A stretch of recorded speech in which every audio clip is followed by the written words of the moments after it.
Stop celebrating our survival and start funding our scale.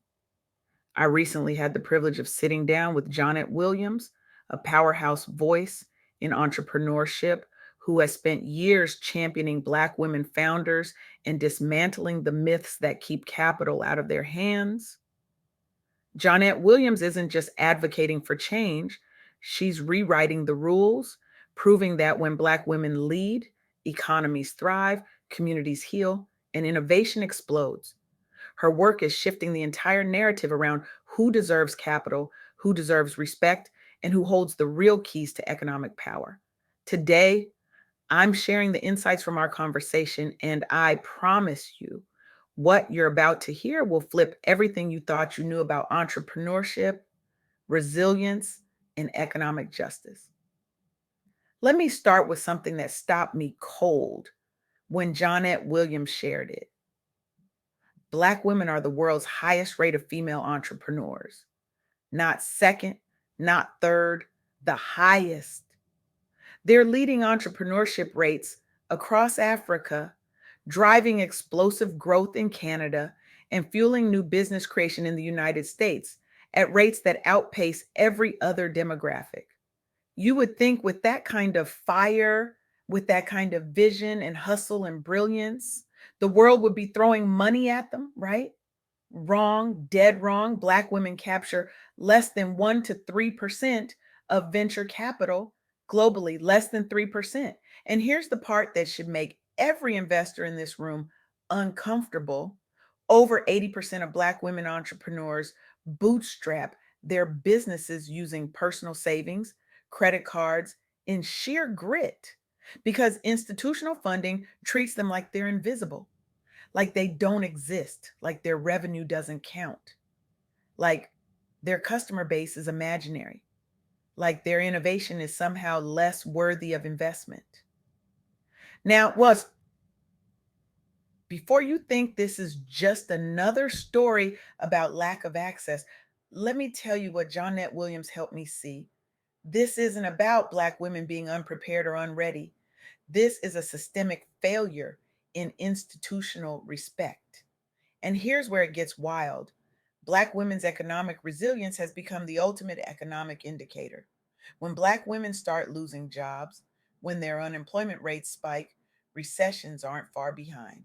They're the canary in the coal mine, and the market knows it, even if it won't admit it. Think about that for a second. The very group leading entrepreneurship globally, the group bootstrapping at rates no one else can match, is also the group whose workforce exclusion signals economic collapse. In 2025 and 2026, we saw federal job cuts wipe out over 600,000 positions held by Black women. Their unemployment rate hit 7.3%, double the national average of 4.4%. And what happened next? The broader market started to wobble. Black women weren't just losing jobs, they were losing the middle class stability they'd fought generations to build. And the economy felt it. Everyone felt it. So here's the question Johnette Williams posed to me, and I'm posing it to you right now. What if the problem isn't that Black women aren't ready for capital? What if the problem is that capital isn't ready to respect Black women? Let me tell you about Latoya. She's a Black woman founder in Columbus, Ohio, who launched an e commerce brand for organic hair care products right in the middle of the 2025 economic storm. She had limited startup capital, slow grant timelines, and she was navigating a job market where Black women's unemployment was double everyone else's. The deck was stacked against her, but Latoya did what 80% of Black women entrepreneurs do. She bootstrapped. She used her personal savings to get her brand off the ground. Money she had saved for emergencies, money she had set aside for her family, money that represented years of sacrifice. Then she won a $5,000 Amber grant for branding, but she didn't stop there. She didn't sit back and wait for the next grant to come through. She layered that grant with local funding to scale her inventory. And you know what happened? Her product launch accelerated, sales grew, customers started coming back. She proved that small wins, when stacked strategically, compound into sustainability. Latoya's story isn't just about hair care, it's about what happens when Black women refuse to wait for permission and build hybrid funding strategies that actually work. Now, let me introduce you to another founder. She's a Black woman running a creative agency in New York. And in 2026, she hit a wall. She needed to hire senior talent immediately, but grants were moving at a snail's pace. She was facing the same systemic exclusion, less than 3% of venture capital going to Black women led ventures, in a job market where Black women were unemployed for an average of 14 and a half weeks. 14 and a half weeks of searching, of applying, of being overlooked, of being underestimated. So she pivoted. She stopped waiting for grants and secured a low interest line of credit through a local community development financial institution, a CDFI. She hired the talent she needed. In that quarter, her revenue jumped 30%. 30%. That's growth she couldn't have achieved waiting on grants alone. Her story shows us that CDFIs aren't just financial tools, they're lifelines for Black women scaling creative businesses in a system designed to sideline them. They're proof that when you give Black women access to the resources they've already earned, they don't just survive, they scale. And then there's Rebecca Inanchong, a pioneering Black Cameroonian tech entrepreneur who built Apps Tech into a continental powerhouse in Africa. Rebecca faced institutional bias that framed women as unready, cultural burdens that said women shouldn't lead, and finance gaps where only 37% of women had bank accounts compared to 48% of men. The odds were astronomical. The barriers were real. The exclusion was intentional. But Rebecca didn't ask for rescue. She demanded respect. She advocated for direct capital access, built networks like the Key Network, and pushed back against the endless training programs that treated women like they needed fixing instead of funding. Rebecca scaled Apps Tech into one of Africa's leading tech firms, and in doing so, she shifted the entire narrative from empowerment to equity. She proved that African women don't need more workshops, they just said they need capital respect. They need investors who see their brilliance and write the check. They need systems that honor their innovation instead of questioning it. These three stories, Latoya, the New York agency owner, and Rebecca Nanchong until aren't outliers. They're the norm.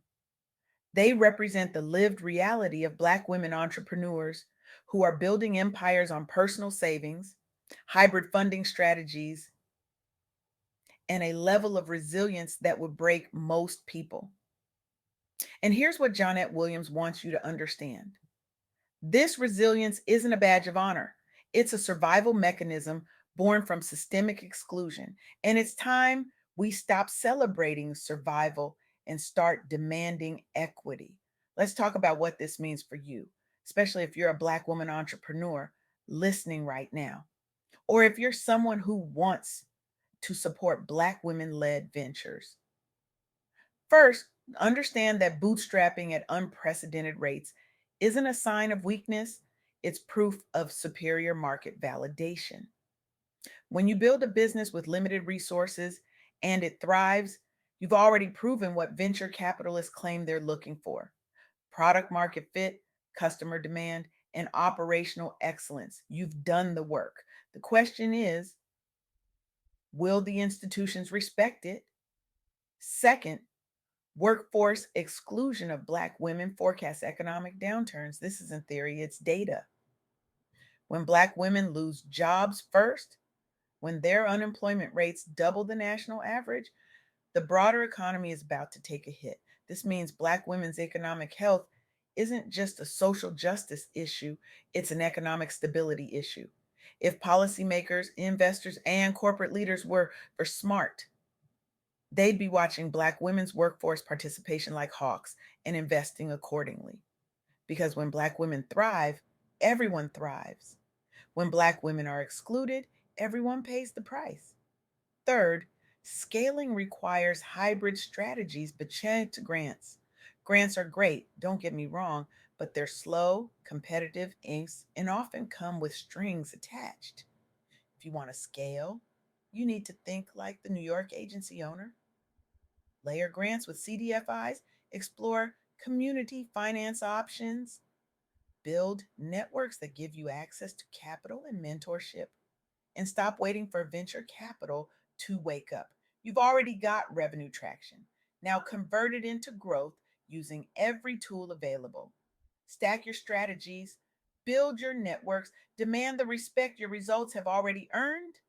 Here's what Johnette Williams taught me that I want you to hold on to: respect, not rescue. Black women entrepreneurs don't need saving. They don't need another empowerment seminar or a feel good initiative that doesn't move money. They need capital respect. They need investors who see their revenue, their customer base, their innovation, and write the check. They need CDFIs that understand community impact. They need networks that open doors instead of gatekeeping. And they need a system that stops treating their resilience as a reason to underfund them and starts treating it as a reason to invest heavily. Let me bring this home with a truth that Johnette Williams left me with, and I'm leaving you with today. Your resilience is not your limitation, it's your proof. Your bootstrapping is not a weakness, it's a signal that you've already done what most investors demand before they even consider writing a check. You've validated your market, you've built a customer base, you've proven operational excellence, you've survived conditions that would have crushed most startups. And now it's time to stop proving and start scaling. So here's my challenge to you. If you're a Black woman entrepreneur, I want you to commit to one hybrid funding strategy this week, not next month, not when you feel ready. This week. Is it applying for a CDFI loan? Is it stacking a grant with local funding like Latoya did? Is it building a network that connects you to investors who actually respect what you've built? Whatever it is, write it down. Commit to it. Execute it, because the world isn't going to hand you permission. You're going to take it. And if you're not a Black woman entrepreneur, if you're an investor, a policymaker, a corporate leader, or someone with access to capital, here's your challenge. Stop waiting for Black women to prove themselves more than they already have. They're leading global entrepreneurship rates. They're bootstrapping at rates no one else can match. They're signaling economic health and economic downturns with their workforce participation. The data is screaming at you. The question is, are you listening? Are you ready to move money, open doors, and respect the resilience that's been carrying economies on its back? Johnette Williams is out here doing the work, rewriting the rules, and making sure Black women entrepreneurs get the respect and the capital they deserve. And after our conversation, I'm convinced that when we invest in Black women, we're not just investing in businesses, we're investing in economic stability, innovation, in a future where resilience is rewarded, not exploited. Your resilience is your power. Your revenue is your proof. Your networks are your leverage. And your demand for capital respect, that's your revolution. The time for waiting is over. The time for proving is over. The time for begging systems to see you is over.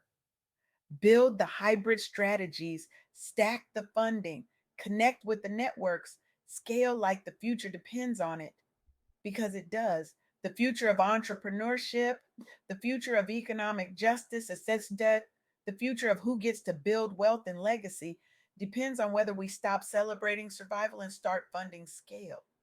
So I'm asking you today, right now, what's the one move you're going to make this week to claim the capital respect you've already earned?